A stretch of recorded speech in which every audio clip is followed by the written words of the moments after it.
রাধে রাধে বন্ধুরা, তোমরা সবাই কেমন আছো? আশা করছি ভালো আছো। সোমার ভুবন থেকে আমি সোমা বলছি, আর আমরা সবাই ভালো আছি। আর বিন্দাস আছি সেটা বলছি না, ভালো আছি, সুস্থ আছি। তো এখন ব্যাঙ্গালোরে। তো যখনই ফোনটা নিয়ে শুরু করছি তখনই রাধে রাধে বলে শুরু করছি বন্ধুরা, কিন্তু কখন আমার শেষ কখন আমার শুরু বুঝতে পারছি না। ভিডিওগুলো আমি সব করেই যাচ্ছি, 10 মিনিটের বেশি করবো না ভেবেছি। তো যেখানে গিয়ে আমার 10 মিনিট শেষ হবে সেখানেই ভিডিওটা শেষ করে দেবো বন্ধুরা। তো আমি যখন দিনের শুরুতে ভিডিওটা শুরু করছি তখন রাধে রাধে বলে শুরু করছি। তো যাই হোক, তো এখন 11টা বাজতে গেছে, এখন 10টা 51 বাজে। সকাল থেকে আমি কিছু খাইনি, সবে এই যে দাঁত ব্রাশ করে স্নান টান করে চলে আসলাম। আর আমার ভাই এই দেখো মহারাজ শুয়ে রয়েছে এই যে, আর হাজবেন্ড মশাই গেছে পনির আনতে। পনির না পেলে মুগ ডাল নিয়ে আসবে, আজকে বৃহস্পতিবার নিরামিষ খাবো। আর কালকে অনেকটা মাংস ছিল, কালকে অতটা মাংস খেয়ে পারিনি, অনেকটা মাংস ছিল, সেটা আমি কি করবো, ফেলে দেবো। তাই হাজবেন্ড মশাই আর ভাই খেয়েছে, আমি আর সকাল থেকে কিছু খাইনি। আর সকালে একটু ভিডিও এডিট করছিলাম আর কি, বিকালবেলা যে ভিডিওটা দেবো সেই ভিডিওটা এডিট করছিলাম। তো কাজেই আর এই ঘরের মধ্যে, এই যে একটুখানি ঘর, এই ঘরের মধ্যে থেকে থেকে কি খিদে লাগে বন্ধুরা বলো? তো খিদে টিদে আমার তেমন বেশি লাগেনি। তো এখন আমি এই যে ভাত বসিয়ে দিয়ে স্নানে গেছিলাম, আমার ভাত হয়ে গেছে, ভাতটা নামিয়ে রেখেছি। আর হাজবেন্ড মশাই স্নান করে এসে, ও নিচেই তো দোকান, আমরা পুরো বাজারে পরে থাকি, আর নিচেই দোকান, দেখি যা আনে, মুগ ডাল আনলে মুগ ডাল রান্না করব, আর পনির আনলে পনির রান্না করব। তো কি যে আনবে সেটা তো ঠিক নেই, যেটা পাই, যদি পনির আনে সেটা তো শিওর নেই, তাহলে আমি আলু টালু কেটে রেডি হতাম। তো আগে আসুক, কি আনে সেই বুঝে কাটবো, তাই না বলো? তো আমার ভাত হয়ে গেছে। তো আমরা এসেছিলাম 2 লিটারের ছোট্ট একটা টুমটুমি স্টোভের মতন গ্যাস, সেটাই ভরা হয়েছিল। তো আজকে বোধহয় শেষ হয়ে গেলেও যেতে পারে। দুবার দুবার করে রান্না হয়েছে, দুবার, একবার এরকম করে রান্না হয়েছে যখন সময় পাই। কালকে যেমন সকালে একটু সিদ্ধ ভাত করেছি, রাত্রে আবার করেছি। কোনো কোনো দিন দুবার করছি, ডাক্তার দেখাতে গেলে দুবার হচ্ছে, আর ডাক্তার দেখাতে না গেলে একবার হচ্ছে। তাও সকালবেলা মাংস আর যে ভাতগুলো ছিল কালকে সেগুলো গরম করেছি। হাজবেন্ড মশাই আর ভাই তো খেলো। এই দেখো আমার ভাই কি সুন্দর করে কম্বলগুলো গুছিয়ে রেখেছে, দেখেছো? আমার কর্তা মশাই বলছে কম্বলগুলো গুছিয়ে রাখ, কম্বলগুলো গুছিয়ে রাখছে। ওই দেখো ও বাচ্চাদের মতো কথা বলে।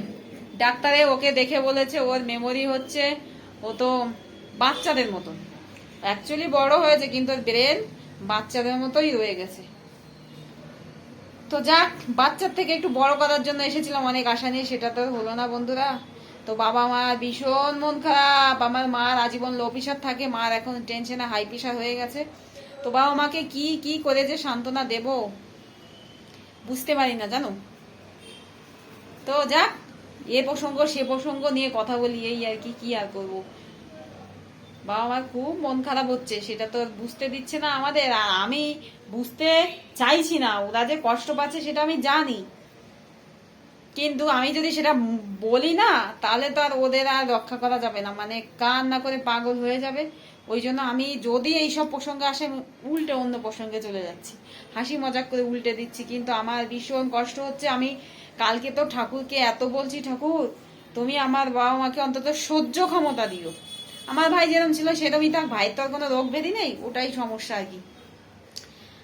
তো আমি শুধু ভগবানকে বলছিলাম, ভগবান আমার বাবা মাকে একটু সহ্য ক্ষমতা দিও ঠাকুর, একটু যেন সহ্য করতে পারে, ভাইয়ের জন্য যাতে কষ্ট না পায়। যে অনেক আশা করে ব্যাঙ্গালোরে পাঠিয়েছিল যে আমার ভাই একটু সুস্থ হবে, ব্রেনটা একটু ভালো হবে, একটু আমাদের মতন হবে আর কি, আর অন্তত কানের প্রবলেমটা যাবে। কিন্তু ওই কানের মেশিন বসানো, এটা বাবা মা পছন্দ করে না, আমিও পছন্দ করি না, কারণ অত টাকা দিয়ে মেশিন বসিয়ে কোথায় আড়িয়ে মারিয়ে ফেলবে সেটা ভয়।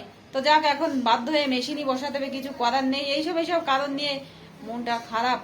তার জন্য ঠাকুরকে বারবার বলছিলাম কালকে, ঠাকুর বাবা মাকে একটু সহ্য ক্ষমতা দিও, কত আশা করে এখানে পাঠিয়েছিল ছেলেকে সুস্থ করবে, সেটা তো হলো না না।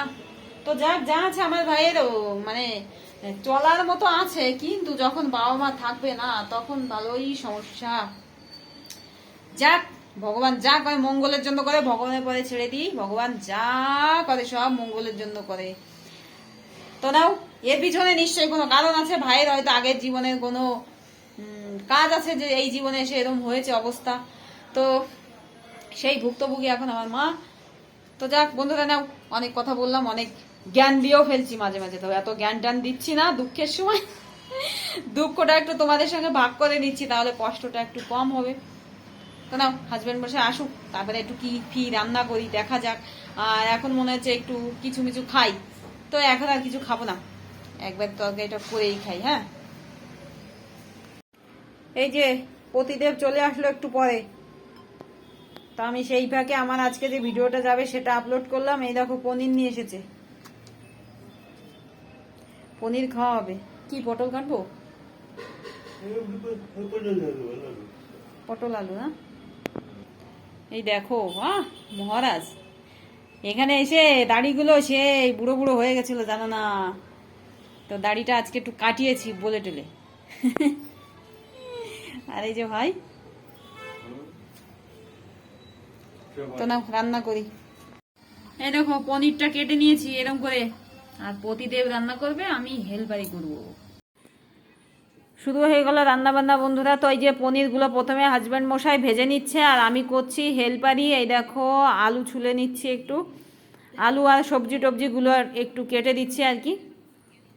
তো এদিকে ভাই তো খাটে বসে আছে না শুয়ে যেন আছে আর কি, আর হাজব্যান্ড ওই যে রান্না করতে করতে ভাইয়ের সঙ্গে কথা বলছিল আর কি।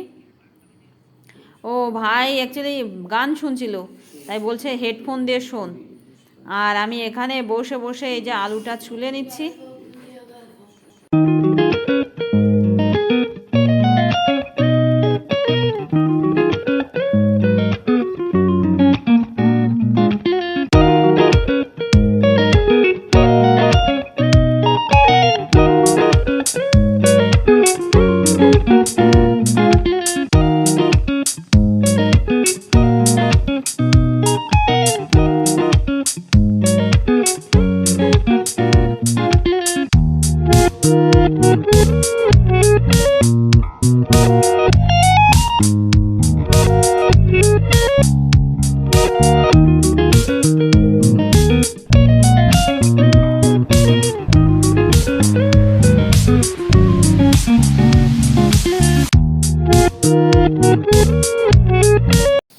রাঁধুনি দেখো বন্ধুরা, রাঁধুনি দেখেছ?